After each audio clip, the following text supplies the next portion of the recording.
सलाम viewers, code studio के साथ हाजिर है कामरान अरशद। आज हम इब्तदा करने वाले हैं अपने प्रोग्रामिंग कोर्स की, जिसका नाम है प्रोग्रामिंग फंडामेंटल्स। इसमें हम आपको प्रोग्रामिंग फंडामेंटल्स की नो हाउ देंगे।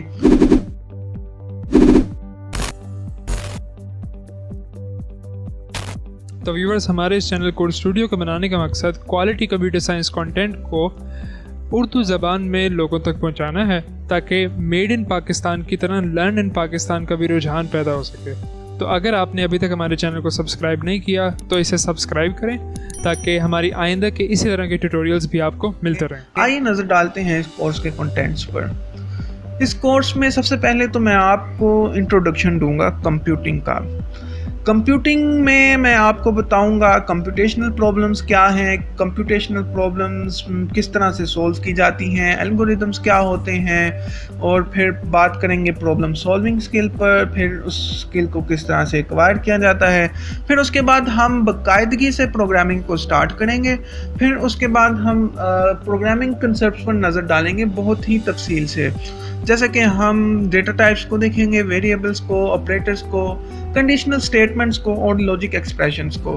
फिर उसके बाद हम बात करेंगे रेपिटेशंस पर, एरेज पर, फंक्शंस पर। फंक्शंस में हम उनके प्रोटोटाइप्स, पैरामीटर्स, डेफिनेशन और ओवरलोडिंग पर भी बात करेंगे। फिर हम फाइल हैंडलिंग को देखेंगे। File handling, file input output का तरीका या उनके जितने भी मुतल्लिका अवामिल हैं उन पर नज़र डालेंगे। पॉइंटर्स और मेमोरी एलोकेशन पर हम इस कोर्स का इख्तिताम कर देंगे। इस कोर्स के आखिर पर आप इन तीन चीज़ों में काबिल तारीफ़ हद तक माहिर नहीं तो स्किल ज़रूर रखते होंगे। ये तीन चीज़ें ये हैं कंसेप्चुअल नॉलेज, एक आपके पास कंसेप्चुअल नॉलेज होगी प्रोग्रामिंग की, आप प्रोग्रामिंग स्किल रखते होंगे, आप इतने स्किल रखते होंगे कि एक आम गेम का प्रोग्राम लिख लें। इसी तरह से आप में प्रॉब्लम सॉल्विंग स्किल भी आ चुकी होगी। अब हम बात करेंगे कंप्यूटिंग पर आज के लेक्चर की। आज के लेक्चर में मैं आपको बताऊंगा कंप्यूटिंग क्या है।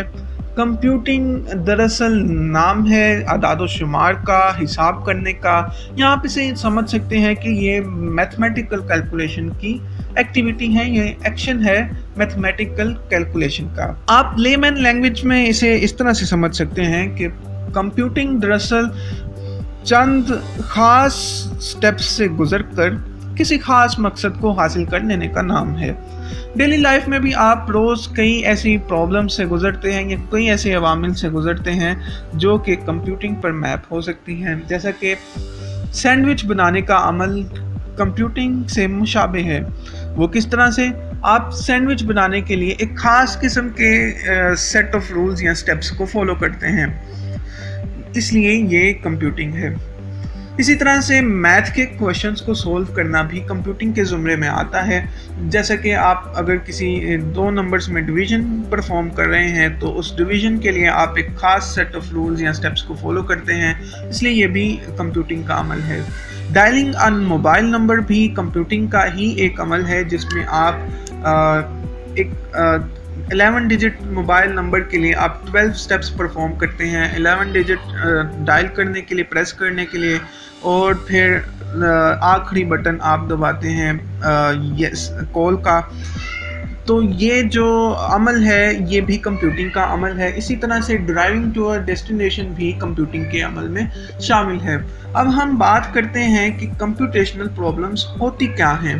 कंप्यूटेशनल प्रॉब्लम्स ऐसी प्रॉब्लम्स हैं जिनको सॉल्व करने के लिए हमें कंप्यूटिंग की ज़रूरत पड़ती है, यानी ऐसी प्रॉब्लम्स जिन्हें सॉल्व करने के लिए हमें किसी ख़ास किस्म के स्टेप्स से गुजरना पड़ता है या स्टेप्स डिफाइन करने पड़ते हैं। उसे सॉल्व करने के लिए उसे हम कंप्यूटेशनल प्रॉब्लम कहते हैं। इसके एग्जांपल में आप ये देख सकते हैं कि आप अपने किसी दोस्त के साथ रेस्टोरेंट में खाना खाने गए। जब बिल पे करने की बारी आई तो आपका दोस्त आपको चक्कर देकर भाग गया। अब बिल की जिम्मेदारी सिर्फ आप पर है, तो आप सबसे पहले क्या करेंगे, बिल को कैलकुलेट करेंगे या फिर आप वेटर को कॉल करके कहेंगे बिल कैलकुलेट करो। तो अब ये जो बिल कैलकुलेशन का अमल है ये एक कंप्यूटेशनल प्रॉब्लम है। क्योंकि बिल कैलकुलेट करने के लिए आपको कंप्यूटिंग की ज़रूरत है, यानी आपको एक ख़ास स्टेप्स के अमल से गुजरना पड़ेगा बिल कैलकुलेट करने के लिए। इसी तरह से सॉल्विंग अ पजल भी कंप्यूटेशनल प्रॉब्लम है। जैसे कि हम बात करें रूबिक क्यूब की, आपने रूबिक क्यूब देखा होगा, उसे सॉल्व करने के लिए आपको ख़ास किस्म के स्टेप्स से गुजरकर सॉल्व करना पड़ता है, आपको एक कंप्यूटिंग की ज़रूरत होती है, इसलिए ये भी एक कंप्यूटेशनल प्रॉब्लम है। इसी तरह से कई तरह के डिसीजंस भी जो हैं वो भी कंप्यूटेशनल प्रॉब्लम्स में शुमार होते हैं। एक सिंपल सी सादा सी मिसाल ये है कि आप ये पता करना चाहें कि क्या एक पॉइंट रेक्टेंगल में फॉल करता है या नहीं, तो इस अमल को भी कंप्यूटिंग दरकार होगी हल करने के लिए, तो इसलिए ये भी एक कंप्यूटेशनल प्रॉब्लम है। अब हम बात करते हैं ऐसे डिवाइसेस की जो कंप्यूटेशनल प्रॉब्लम्स को सॉल्व करने के लिए इस्तेमाल की जाती हैं। इन डिवाइसेस को कंप्यूटर कहा जाता है। आप लफ्ज़ कंप्यूटर पर गौर करें तो ये दरअसल कंप्यूट ही से निकला है, कंप्यूट करने वाला, यानी कंप्यूटिंग के अमल को परफॉर्म करने वाला। आप इस डायग्राम से देख सकते हैं कि कंप्यूटर सिर्फ एक ख़ास स्पेसिफिक डिवाइस का नाम ही नहीं है, बल्कि कंप्यूटर हर वो आला है जो कि कंप्यूटिंग परफॉर्म कर सकता है। वो आपसे कुछ इनपुट लेता है, उस इनपुट डेटा पे कंप्यूटिंग परफॉर्म करता है और आउटपुट आपको डिस्प्ले कर देता है। मिसाल के तौर पर आपके जो सिंपल कैलकुलेटर्स हैं ये कंप्यूटर्स हैं, आप इन्हें नंबर्स देते हैं, ऑपरेटर्स देते हैं, इनपुट देते हैं, फिर ये उनके ऊपर कंप्यूटिंग परफॉर्म करते हैं और आपको आउटपुट फराहम कर देते हैं। अब हम बात करते हैं एल्गोरिदम्स की। एल्गोरिदम एक ख़ास किस्म के सेट ऑफ रूल्स या स्टेप्स को कहते हैं जो कि कंप्यूटेशनल प्रॉब्लम्स को सॉल्व करने के लिए इस्तेमाल होते हैं। दरअसल ये एक मेथड ऑफ कंप्यूटिंग है, यानी कि कंप्यूटिंग के अंदर जो मेथड इस्तेमाल किया जाता है उसे हम एल्गोरिदम कहते हैं। डेली लाइफ एग्जांपल में मिसाल करें, आप बनाना चाहते हैं एक इटालियन डिश। अब उस इटालियन डिश को बनाने के लिए आपको इटालियन रेसिपी फॉलो करनी पड़ेगी। अब वो जो इटालियन रेसिपी है उस डिश की, वो एक सेट ऑफ डिफाइंड स्टेप्स और रूल्स है। ये जो आप रेसिपी यूज़ कर रहे हैं इसे हम एल्गोरिदम शुमार करेंगे। ये खाना पकाने का एल्गोरिदम है, ये इस डिश का एल्गोरिदम है। इसी तरह से आप एज्यूम कीजिए आप अपनी फैमिली के साथ टीवी देख रहे हैं, आपके पापा ने बोरिंग न्यूज़ चैनल लगा कर रखा हुआ है, अचानक आप दुआएं कर रहे हैं कि पापा को कोई अर्जेंट कॉल आए और वो यहाँ से जाएं और आप कार्टून या अपनी मर्ज़ी का कोई टीवी चैनल देख सकें। तो आपकी दुआ कबूल हो जाती है और आपके फादर उठ जाते हैं, तो आप रिमोट पकड़ते हैं। अब आप टीवी चैनल चेंज करने के लिए जो स्टेप्स परफॉर्म करेंगे उन्हें एल्गोरिदम कहते हैं। किस तरह से? क्योंकि वो जो स्टेप्स हैं वो सेट ऑफ डिफाइंड रूल्स और स्टेप्स हैं, यानी कि आप पहले नेविगेट करेंगे, बटन ढूंढेंगे जो आपने प्रेस करना है, फिर उस बटन को प्रेस कर देंगे और चैनल इज़ चेंज्ड। तो अब ये एक एल्गोरिदम है, वो दो स्टेप्स जो आपने परफॉर्म किए इस कंप्यूटेशनल प्रॉब्लम को सॉल्व करने के लिए। इसी तरह से मोबाइल, पुरानी एग्जांपल, मोबाइल नंबर डायल करने के लिए जब आप अपना डायलर ऑन करते हैं तो आप अपने फ्रेंड का नंबर देखते हैं, उस नंबर के डिजिट्स के लिहाज से आप डिजिट प्रेस करते हैं। अब ये एक 12 स्टेप्स का अमल बन जाता है। अब ये जो 12 स्टेप्स आपने अपनाए हैं मोबाइल नंबर डायल करने के लिए, इन्हें हम एल्गोरिदम कहते हैं। अब इनकी ज़रा मैथमेटिकल और फॉर्मल एग्जांपल्स देख लेते हैं जिनसे आपको समझने की ज़्यादा आसानी होगी। लेट्स अज्यूम आप एक 3rd ग्रेड के स्टूडेंट हैं और आपके टीचर ने आपको अपने पास बुलाया। लेट्स से आपका नाम कासिम है, आपके टीचर ने कहा कि कासिम बेटा इधर आओ, मुझे ये 2 नंबर्स ऐड करके दिखाओ, और उन्होंने 2 नंबर्स अभी नहीं बताए। तो अब आप उनसे पूछेंगे कि पहले आप मुझे पहला नंबर बताएं। तो स्टेप 1 क्या है? रीड द फर्स्ट नंबर, ठीक है। फिर आप उनसे पूछेंगे दूसरा नंबर बताएं, रीड द सेकंड नंबर। फिर आप उन दोनों नंबर को ऐड करेंगे, ये स्टेप नंबर 3 है। फिर आप स्टेप नंबर 4 परफॉर्म करेंगे, यानी कि आप उस जो रिज़ल्ट आपने निकाला उसे अपने पास तक ही नहीं रखेंगे, अपने दिमाग ही में नहीं रखेंगे, बल्कि टीचर को भी बताएंगे कि teacher the answer is this. Let's say वो आपको पहला नंबर 10 बताते हैं, दूसरा 5 बताते हैं, अपने ऐड करके 15 रिज़ल्ट निकालते हैं। अब वो 15 आप अपने दिमाग में पड़ा नहीं रहने देंगे, बल्कि आप टीचर को भी बताएंगे कि टीचर द रिज़ल्ट इज़ 15। तो मोस्टली स्टूडेंट ये गलती करते हैं कि वो कंप्यूटिंग में एल्गोरिदम लिखते वक्त डिस्प्ले करना भूल जाते हैं। जब वो एक बिगनर, क्योंकि उन्हें इस बात की नो हाउ नहीं होती कि हमने उस रिज़ल्ट को सिर्फ अपने दिमाग तक नहीं रखना बल्कि प्रिंट भी करवाना है। तो अब आप याद रखिएगा कि आउटपुट कैलकुलेट करने के साथ साथ उसे डिस्प्ले करवाना भी ज़रूरी है। अब हम बात करते हैं एल्गोरिदम की मज़ीद मिसालों की। इसमें सबसे पहले मैं आपको मिसाल देना चाहूँगा कि क्या ये करंट ईयर लीप ईयर है या नहीं। अब ये एक कंप्यूटेशनल प्रॉब्लम है, क्योंकि इसको सॉल्व करने के लिए आपको कंप्यूटिंग दरकार है। अब वो जो स्टेप्स आप कंप्यूटिंग के लिए इस्तेमाल करेंगे वो एल्गोरिदम होंगे। वो स्टेप्स क्या हैं? अब पहले तो पता चलाएंगे कि ईयर कौन सा है, रीड द ईयर। फिर आप उसे डिवाइड करेंगे 4 के साथ, यानी उसका रिमाइंडर कैलकुलेट करेंगे। अब रिमाइंडर कैलकुलेट करने के बाद आप उसे कंपेयर करेंगे 0 के साथ। क्या रिमाइंडर 0 है? अगर 0 है तो प्रिंट कर दो लीप ईयर को, अगर 0 नहीं है तो नॉट अ लीप ईयर। अब हम अगली एग्जांपल देखने जा रहे हैं। अगली एग्जांपल जैसा कि calculation of next number in a sequence. आपको एक सीक्वेंस दिया गया है जैसे 1 3 5 7 9। अब इस सीक्वेंस में अगर आप गौर करें तो एक पैटर्न फॉलो हो रहा है, वो ये है कि पिछली टर्म में 2 प्लस करके हम नेक्स्ट टर्म हासिल कर रहे हैं। तो आप इसमें, अगर मैं आपको कहूँ कि मुझे 7 के बाद वाली टर्म बताएं, तो आप इसमें ये स्टेप्स फॉलो करेंगे कि आप देखेंगे कि लास्ट टर्म क्या थी। वो मेरे केस में 7 है, तो आप उस 7 को रीड करेंगे। अब उसमें 2 ऐड कर देंगे, यानी 7 + 2 9। अब उसे अपने पास अपने दिमाग में नहीं रखेंगे बल्कि डिस्प्ले करवा देंगे। और ये 3 स्टेप्स का एल्गोरिदम है इस प्रॉब्लम के लिए। अब हम चलते हैं एल्गोरिदम की विजुअलाइजेशन की तरफ। एल्गोरिदम को आप विजुअलाइज भी कर सकते हैं, जिस तरह से ये सामने स्लाइड में मैंने फ्लो चार्ट की सूरत में आपको एग्जांपल दी है। ये टेम्परेचर चेक करने के लिए फ्लो चार्ट है। इसमें हम चेक करेंगे कि क्या टेम्परेचर बेलो फ्रीजिंग है या नहीं है। 32 फ़ारेनहाइट फ्रीजिंग टेम्परेचर है। अगर उससे कम हो टेम्परेचर तो बेलो फ्रीजिंग होगा, और अगर कम ना हो तो वो अबव फ्रीजिंग होगा। तो अब हम इसको एल्गोरिदम की फॉर्म में लिख रहे हैं। सबसे पहले तो हम देखेंगे कि टेम्परेचर क्या है, रीड टेम्परेचर।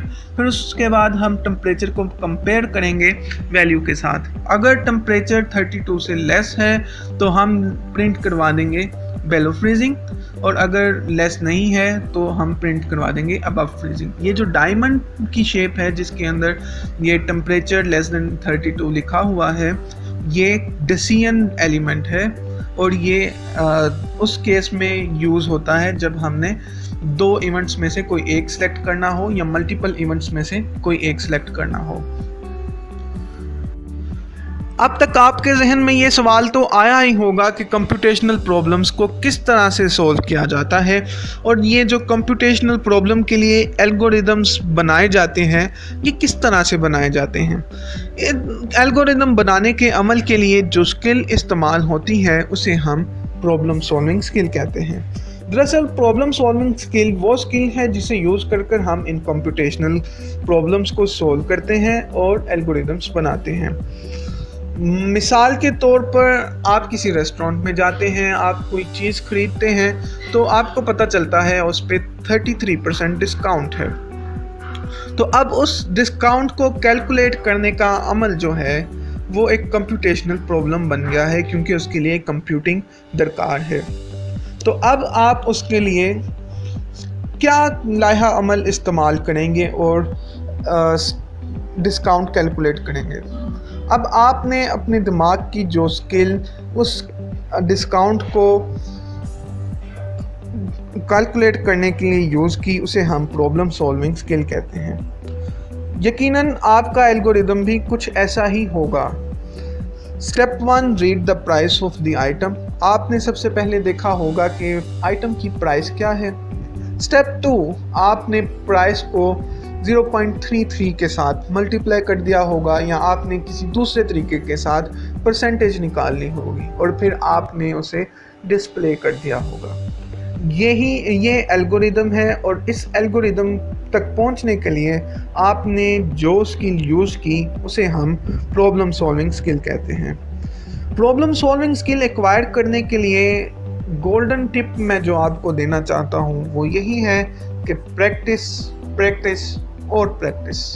जिस तरह से हमारे कायद का फरमान है, काम काम और बस काम, इसी तरह से प्रैक्टिस, प्रैक्टिस और बस प्रैक्टिस। प्रैक्टिस ही से आपको प्रॉब्लम सॉल्विंग स्किल आएगी, और मैं इस पर इसलिए इस कदर ज़ोर दे रहा हूँ क्योंकि problem solving skill programming skills को एक्वायर करने के लिए बहुत ज़रूरी है। दरअसल प्रोग्रामिंग प्रॉब्लम सॉल्विंग ही की सब ब्रांच है। अब हम सॉल्व करेंगे प्रोग्रामिंग सॉल्विंग की कुछ एक्सरसाइजेस। सबसे पहले एक्सरसाइज जो हम सॉल्व करना चाहेंगे वो है कॉइन वेइंग प्रॉब्लम।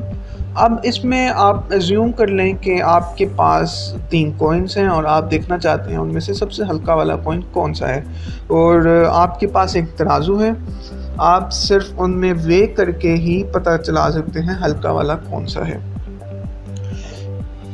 अगर आप यहाँ पे वीडियो पॉज करके खुद सॉल्व करना चाहते हैं तो कर लें, और पहले खुद मैं रेकमेंड करूँगा पहले आप खुद ट्राई करें और फिर सॉल्यूशन की जानिब आएँ। अब चलते हैं सॉल्यूशन की जानिब। तो सॉल्यूशन में मैंने जो सॉल्यूशन इख्तियार किया वो है कि मैंने 2 कॉइन्स पकड़े, मैंने उन्हें पहले वे कर लिया। मैंने देखा कि एक कॉइन 3 ग्राम का था, एक 5 ग्राम का, तो उनमें से हल्का वाला 3 ग्राम का है। फिर मैंने उस 3 ग्राम वाले कॉइन को थर्ड वाले कॉइन के साथ वे किया। थर्ड वाला 7 ग्राम का था और ये 3 ग्राम का, तो इसका मतलब 3 ग्राम वाला सबसे हल्का कॉइन है। तो इसमें हमने सबसे कम कंपैरिजन किए, यानी सिर्फ 2 कंपैरिजन्स में हमें पता चल गया कि सबसे हल्का कॉइन कौन सा है। हो सकता है आपने जो कंपैरिजन के लिए मेथड यूज़ किया हो उसमें इससे ज़ायद स्टेप हों, लेकिन इसमें एटलीस्ट 2 टाइम्स कंपेयरिंग ज़रूरी है। अब हम चलते हैं अगली प्रॉब्लम की जानिब। अगली प्रॉब्लम है 2 नंबर्स को स्वैप करने की। लेट्स से आपके पास 2 नंबर हैं 5 और 7, और वो किसी बॉक्स में पड़े हैं। आप उन्हें किस तरह से स्वैप करेंगे? इनका रूल ये है कि आप ना ओवरराइट कर सकते हैं और ना ही डेटा लूज़ होना चाहिए, और एक टाइम पर अगर आप एक नंबर को दूसरे बॉक्स में शिफ्ट करेंगे तो पिछले वाला नंबर इरेज हो जाएगा, ओवरराइट हो जाएगा, और आप एक टाइम पर सिर्फ एक नंबर को ही शिफ्ट कर सकते हैं। तो इस केस में डेफिनेटली आपको एक थर्ड स्पेस की ज़रूरत पड़ेगी, और अगर आप यहाँ पे वीडियो पॉज करके अपना सॉल्यूशन बनाना चाहते हैं तो ज़रूर ट्राई कीजिए, वरना मैं रेकमेंड करूँगा कि आप लाजमी कीजिए फिर बढ़ें सॉल्यूशन की जानिब। अब बढ़ते हैं हम सॉल्यूशन की जानिब। तो सॉल्यूशन में जो मैंने सॉल्यूशन इख्तियार किया वो ये था कि मैंने फर्स्ट नंबर को कॉपी कर लिया अपनी थर्ड स्पेस के अंदर, और अब मैंने 5 को उठाकर 7 में ओवरराइट कर दिया। यानी कि अब फर्स्ट नंबर की जगह पे 5 है, थर्ड स्पेस में 7 है, और सेकंड नंबर की जगह पे 5 है। अब मैं इस 7 को ओवरराइट कर दूंगा 5 वाले प्लेस पे। इस तरह हमारे नंबर्स स्वैप हो गए। तो ये जो हमने 3 स्टेप्स फॉलो किए इसे हम एल्गोरिदम कहेंगे, और ये हमारी कंप्यूटेशनल प्रॉब्लम सॉल्व हो गई। इसके अलावा मज़ीद प्रॉब्लम्स मैं आपको डिस्क्रिप्शन में प्रोवाइड कर दूंगा। आपने उन प्रॉब्लम्स को सॉल्व करने की कोशिश करनी है। नेक्स्ट लेक्चर में हम प्रॉब्लम सॉल्विंग को मज़ीद देखेंगे, और फिर उसके बाद हम स्टार्ट करेंगे प्रोग्रामिंग को। तब तक के लिए अपना ख्याल रखिएगा, मुझे दीजिए इजाज़त। अल्लाह हाफ़िज़।